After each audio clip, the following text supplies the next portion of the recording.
سڵاوتان لێبێتەوەم کاتتان باش بینەرانی خۆشەویست بە یارمەتی هاوڕێیانی هاوکارم لە خزمەتتاندان بۆ پێشکەشکردنی هەواڵەکانی سەر لە ئێوارەی ڕۆژی شەممە سەرەتا سەردێری چەند هەواڵ. ڕێپێوانی ژینگە دۆستانی شاری سنە دژ بە تێکدانی سروشتی یاویەر، دەستبەسەرکردنی دوو هاوڵاتی لە مەهاباد، شەڕ و پێکدادانی نێوان هێزەکانی سووریای دموکراتیک و ئەرتشی سووریا، خستنە خوارەوەی درۆنێکی بۆمب ڕێژکراو لە نزیک کەرکووک، کۆبوونەوەی خەڵکی شارستانی ئەیوانەکی دژ بە بڕینی بەردەوامی ئاو، ناڕەزایەتی بەندکراوانی زیندانی تارانی گەورە دژ بە دابەشکردنی خۆراکی ماوە بەسەرچوو و هێرشی پۆلیسی فیدراڵی ئەمریکا بۆ سەر پەنابەرانی کرێکە لە کالیفۆرنیا.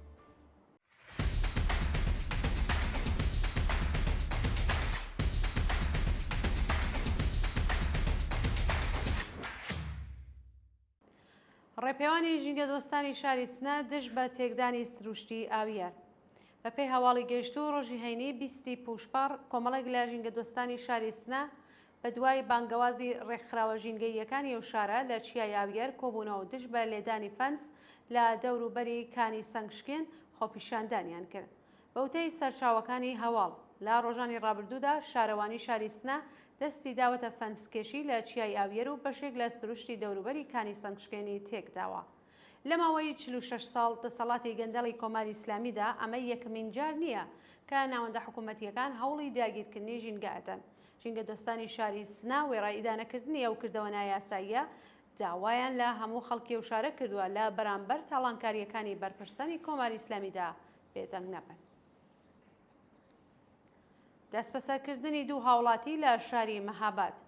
بەیانی ڕۆژی هەینی 20 پوشپەڕ دوو هاوڵاتی خەڵکی مەهاباد بە ناوەکانی سەلاح بەهامین و کامران ڕەوازە لەلایەن هێزە ئەمنیەتیەکانەوە دەستبەسەرکران. بەپێی زانیاریەکان هێزەکانی ئیتڵاعاتی سوپای مەهاباد بەبێ بەڵگەی قەزایی هێرشیان کردە سەر ماڵی سەلاح بەهامین و کامران ڕەوازە و ئەو دوو شارۆمەندەیان بە توند و تیژیەوە دەستبەسەر کردووە. هەتا کاتی داڕشتنی ئەم هەواڵە هیچ زانیاریەک لەسەر هۆکاری بەندکران و شوێنی ڕاگیرانی ئەم دوو هاوڵاتیەی خەڵکی شاری مەهاباد لە بەردەستا نییە. شەڕ و پێکدادانی نێوان هێزەکانی سووریای دموکراتیک و ئەرتشی سووریا. ڕۆژی هەینی 20 پوشپەڕ شەڕ لە نێوان هێزەکانی سووریای دموکراتیک و ئەرتشی نوێی سووریا لە دەوروبەری شاری حەلەب ڕوویدا. پاش بە کامنەگەشتنی دانوستانی نێوان خۆبڕێبەرەتی ڕۆژاوای کوردستان و دەوڵەتی ئەحمەد شارە لە دەمێشق بەشێک لە چەکدارانی تونداژۆی ئەرتشی تازەی سووریا هەڕەشەیان لە هێزەکانی سووریای دموکراتیک کرد. ڕۆژی ڕابردوو هێزەکانی سووریای دموکراتیک هێرشیان کرد سەر سەنگەری چەکدارانی ئەحمەد شەر لە دەوروبەری حەلەب و ڕایانگەیان لە پێناو ئازادی و ئارامیدا هەزاران قوربانیان داوە و ڕێگەنادان دەستکەوتەکانیان لەلایەن دەوڵەتی کاتی ئەحمەد شەر عەوەزە کرێت. هاوکات مەزلوم کوبانی هەڕەشەی لە دەوڵەتی سووریە کردووە کە ئەگەر درێژە بە هەڕەشەکانیان بدەن هەناردەکردنی سوودسەمەنی و گەنم بۆ دەمێژق ڕادەگیرێت. خستنە خوارەوەی درۆنێکی بۆمب ڕێژکراو لە نزیک کەرکووک. ڕۆژی هەینی 20 پوشپەڕ دژە ترۆری کوردستان ڕاگەیەندراوێکی بڵاو کردەوە و تێدا ئاماژەی بەوەدا کە بەرە بەیانی هەینی درۆنێکی بۆمب ڕێژکراو لە نزیکی سەنگەرەکانی پێشمەرگە لە مەحوەری پردێ لە پارێزگای کەرکووک تێکشکێنراوە و هیچ زیانێکی گیانی و مادی نەبووە. وەزارەتی ناوخۆی حکوومەتی هەرێمی کوردستان لە پەیوەندی لەگەڵ ئەو ڕووداوەدا ڕوونکردنەوەیەکی بڵاو کردوێتەوە و ڕایگەیاندووە. چاوەڕێی ئەوە بووین کە لایەنە پەیوەندیدارەکانی حکوومەتی فدراڵ لە کاتی هێرش بۆ سەر هەرێم یان هەر ناوچەیەکی دیکەی عێراق ڕێوشوێنی پێویست بگرنە بەر و ڕێگە لە دووبارەبوونەوەی ئەو هێرشانە بگرن و تاوانباران سزا بدەن. بەڵام بەداخەوە حەز بە خۆدزینەوە لە بەرپرسیارەتی و پەردەپۆشکردنی ڕووداوەکان لەلایەن حکوومەتی فدراڵەوە دەکرێت و حکوومەتی هەرێمی کوردستان ئەو زیادەڕەویانە کە دەکرێتە سەر هەرێمی کوردستان قبوڵ ناکات. کۆبوونەوەی خەڵکی شارستانی ئەیوانەکی دژ بە بڕینی بەردەوامی ئاو. شەوی پێنجشەممە 19 پوشپەڕ کۆمەڵێک لە دانیشتوانی شارستانی ئەیوانەکی لە پارێزگای سمنان دژ بە بڕینی بەردەوامی ئاو لە بەردەم فەرمانداری کۆبوونەوە. بە پێی زانیاریەکان بڕینی بەردەوامی ئاو لە گەرمای سەختی هاویندا ژیانی بۆ خەڵکی شارستانی ئەیوانەکی سەخت کردووە و شەوی پێنجشەممە دانیشتوانی ئەو شارە لە بەردەم فەرمانداری خۆپیشاندانیان کرد.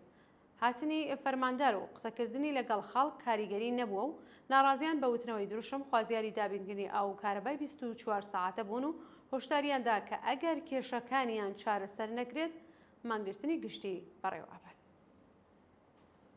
ناڕزایەتی بەندکراوانی زیندانی تارانی گەورە دژ بە دابەشکردنی خوراکی ماوە بەسەرچوو. ڕۆژی هەینی 20 پوشبەر تاهێر تەقەوی پارێزەری بەندکراو و کۆمەڵێک لە بەندکراوانی زیندانی تارانی گەورە لە ئاز بڵاوکردنەوەی خوراکی ماوە بەسەرچوو بەسەر زیندانیاندا ناڕزایەتیان دەربڕی. پاش هێرشەکەی ئیسرائیل بۆ سەر زیندانی ئەڤین بەشێکی زۆر لە بەندکراوانی ئەو زیندانە بۆ بەندیخانەی تارانی گەورە ڕاگوێزراون، بەڵام بەرپرسانی زیندان لە دابینکردنی ئیمکاناتی ڕەفاهی بۆ بەندکراوان خۆیان بواردووە. نەبوونی ئاوی خاوێن، سرویسی بێهداشتی ناپاک و قەرەبوو و هەروەها قەرەباڵغبوونی بەندەکان ژیانی بۆ بەندکراوان سەخت کردووە و بەرپرسانی زیندان بە ئەنقەست خۆراکی ماوە بەسەرچوو بەسەر بەندکراواندا دابەش دەکەن و گیانی زیندانیان دەخەنە مەترسیەوە. بێکارکردنی سیستەماتیکی کرێکاران لە کارخانەی پارستەبیعەتی شوش. بەوتەی چالاکانی کرێکاری بەڕێوەبەرانی کارخانەی پارستەبیعەتی شوش وێڕای چەوسانەوەی پرسنەلی شرکەت هەر جارە بە بیانوێک بەشێک لە کرێکارانی و کارخانە بێکار دەکەن. ساڵی ڕابردوو لە ناکاودا 100 کرێکاری و کارخانە لەسەر کار دەرکران. کارخانەی پارستەبیعەت وەکو نمونەیەکی سەرکەوتوو لە ڕادەستکردنی شرکەتە دەوڵەتیەکان بە کەرتی تایبەت هەژمار دەکرا. لە حاڵێکدا کارخانە بە نرخێکی زۆر کەم ڕادستی کەسانی نزیک لە حکوومەت کراوە و خاوەنکارانی تازە سەرەتا بەشە کۆنەکانی کارخانەیان کار کردووەت و لەژێر ناوی نوێژینکردنەوە وامێکی گەورەی بانکیان وەرگرتووە. ئێستا ئاشکرا بووە کە وامەکە لەلایەن بەرپرسانی کارخانەوە تاڵان و هیچ گۆڕانکاریەک لە کارخانە ڕووی نەداوە، کرێکاران شەپۆل بێکار دەکرێن. ئاشکرابوونی گەندەڵی میلیاردی لە کارخانەی چۆکا. کارخانەی چۆکا لە پارێزگای گیلان بڕی 10 میلیارد تمەن کاغەزیان بە شرکەتێک فرۆشتووە کە ناوی لە هیچ شوێنێک تۆمار نەکراوە. لێکۆڵینەوەکان دەری خستووە کە واژۆکارانی ئەو گرێبەستە هیچ پارەیەکیان لە بەرامبەر کاغەزەکانیاندا پەرداغ نەکرۆ و لە ئەساسدا وەها شرکەتێک هەر بۆنی نییە و 10 میلیارد تمەن لە دارایی شرکەت لەلایەن بەڕێوەبەرانی کارخانەوە چاڵان کراوە. ئاشکرابوونی ئەو گەندەڵیە لە حاڵێکدایەکە کرێکارانی کارخانەی چۆکا چەندین جار لە سنەدانی حەقدەست و مەزایە دواخراوەکانیان ناڕەزایەتیان دەربڕیوە، بەڵام بەرپرسانی کارخانە بە بیانووی نەبوونی سەرچاوەی دارایی داخوازی کرێکارانی ئەو ناوەندەیان جێبەجێ نەکردووە. هێرشی جەیشولعادل بۆ سەر هێزە انتزامیەکانی چابەهار. ڕۆژی هەینی 20 پوشبەر چەکدارانی جەیشولعادل لە چابەهار هێرشیان کرد سەر هێزە انتزامیەکانی ڕژیم لە جادەی ساحلی و پاش شەڕێکی قورس 17 کەس کوژران و بریندار بوون. گروپی جەیشولعادل لە بەیاننامەیەکدا بەرپرسیارەتی ئەو هێرشەی لە ئەستۆگرتۆ ڕاگەاندووە کە لەو پێکدادانە چەکداریەدا 6 کەس لە هێزەکانیان و 11 کەس لە مەعمورانی ڕژیم کوژران و بریندار بوون. ڕەفاندنی 7 شارۆمەندی پارێزگای گیلان لەلایەن هێزە ئەمنیەتیەکان. لە ڕۆژانی ڕابردوودا 7 شارۆمەندی خەڵکی پارێزگای گیلان بە بیانووی هاوکاری لەگەڵ ئیسرائیل دەست بەسەر و بۆ زیندانی لاکانی ڕەشت ڕاگوێزراون. پاش ئاگربەستی نێوان ئێران و ئیسرائیل سەرکوتگەریەکانی کۆماری ئیسلامی لە سەرانسەری وڵات چڕتر بووەتەوە و لە ڕۆژانی ڕابردوودا 7 شارۆمەندی خەڵکی پارێزگای گیلان کە تەمەنیان لە نێوان 24 بۆ 55 ساڵ بووە بە بیانووی هاوکاری لەگەڵ ئیسرائیل دەست بەسەر و زیندانی کراون. بەوتەی سەرچاوەکانی هەواڵ ناسناوی یەکێک لە بەندکراوان بریتیە لە ئیبراهیم نەزەری. لە سێدارەدانی نۆ بەندکراو لە چەند زیندانی ئێران.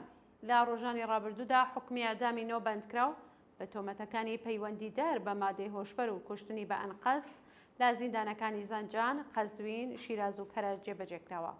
بەپێی راپۆرتی کانونی مافی مرۆڤ ئێران 5 بەندکراو بە ناوەکانی عەلیڕەزا باقری، مهران حەبیبی، ئیسماعیل والیپور، عەبدولحوسەین جابری و سەعید مهرابی بە تۆمەتەکانی پەیوەندیدار بە مادەی هۆشبەر لە زیندانەکانی زەنجان و کەرەج ئێعدام کراون. هاوکات 4 بەندکراو بە تۆمەتی کوشتنی بە ئەنقەز لە زیندانەکانی قەزوین و شیراز لە سێدارە دراون و ناسناوی 3 کەسیان بریتیە لە یوسف پارسا، محەممەد تەیوب عەبدوڵڵاهی و ناسر کازمزادە. هەڕەشەی کوشتن لە نەرگز محەممەدی چالاکی مافی مرۆڤ و براوەی خەڵاتی نۆبێلی ئاشتی. کومیتەی ئاشتی نۆبێل لە ڕاگەیاندنێکدا وتی نەرگز محەممەدی براوەی خڵاتی ئەو دامەزراوەیە لەلایەن تونداژۆکانی کۆماری ئیسلامیەوە هەڕەشەی کوشتنی لێکراوە. یۆرگن واتن لەبیری ئەنجومەنی جیهانی قەڵەم ڕایگەیان نەرگز محەممەدی لە پەیوەندیەکی تەلەفۆنیدا وتوویەتی کە لەلایەن دەست و پەیوەندیەکانی کۆماری ئیسلامیەوە هەڕەشەی کوشتنی لێکراوە. بەکرێگریەوانی ڕژیم بە نەرگز محەممەدیان وتووە کە ئەگەر درێژە بە چالاکیەکانت بدەیت دەتکوژی. کۆمیتەی ئاشتی نۆبێل وێڕای دەربڕینی نیگەرانی خۆی لەسەر ئەو ڕووداوە داوای لە دەوڵەتی ئێران کردووە گیانی نەرگز محەممەدی و هەموو ڕەخنەگەرانی حکوومەت بپارێزێت. بێستەر و شوێنکرانی دامەزرێنەری ڕێکخراوێکی خێرخوازی ئاڵمان لە ئێران.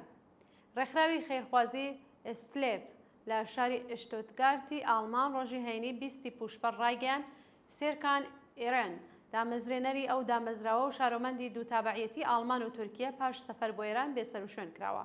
بەوتەی ئەو دامەزراوەیە سێرکان ئێران شارۆمەندی تورکیایی و بۆ کارێکی مرۆڤدۆستانە سەردانی ئێرانی کردوە، بەڵام هەموو پەیوەندیەکانی پشراوە و هیچ زانیاریەک لەسەر چارەنووسی لە بەردەستانیە. سێرکان پاش سەفەر بۆ ئێران پێش سەفەر بۆ ئێران ببورن بە میدیاکانی ئاڵمانی وتبوو کە بەرەنگاربوونەوە لە هەر چەشنە چاواشەکاریەک و بۆ ڕێگریکردن لە تۆمەتبارکردنی بەستیخۆڕی بۆ ئیسرائیل هیچ جۆرە کەلوپەلێکی ئەلکترۆنیکی لەگەڵ خۆی نابات.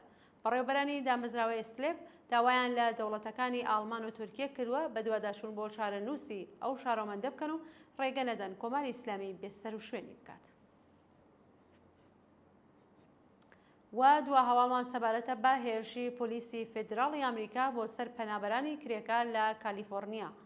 ڕۆژی هەینی 20 پوشپەر پۆلیسی فێدراڵی ئەمریکا هێرشی کرێ سەر پەنابەرانی کرێکار لە کێڵگەی کشتوکاڵیەکانی ئەو وڵاتە و زیاتر لە 100 کەسی دەست بەسەر کرد. بەپێی ئەو دیمەنانەی لە تۆڕە کۆمەڵایەتیەکان بڵاو کراوەتەوە، پۆلیسی فێدراڵی ئەمریکا لە چوارچێوەی فەرمانی ترامپ بۆ سنوورداشکردنی پەنابەرانی نایاسایی هێرشی کرد سەر کرێکارانی شاغڵ لە کێڵگە کشتوکاڵیەکانی بەرهەمهێنانی یاسایی ماریجوانا لە کالیفۆرنیا و 100 کەسی دەست بەسەر کردووە. کرێکارانی ناڕازی بە بەستنی جادەکان لەگەڵ هێزەکانی پۆلیس بەشەر هاتوون، بەڵام دەیان کەسیان بە توندوتیژیەوە دەست بەسەر و زیندانی کراون و چەند کرێکار بریندار بوون. بینەرانی خۆشەوی سەواڵەکانتان پێشکەشکرا. هەر شاد بشین.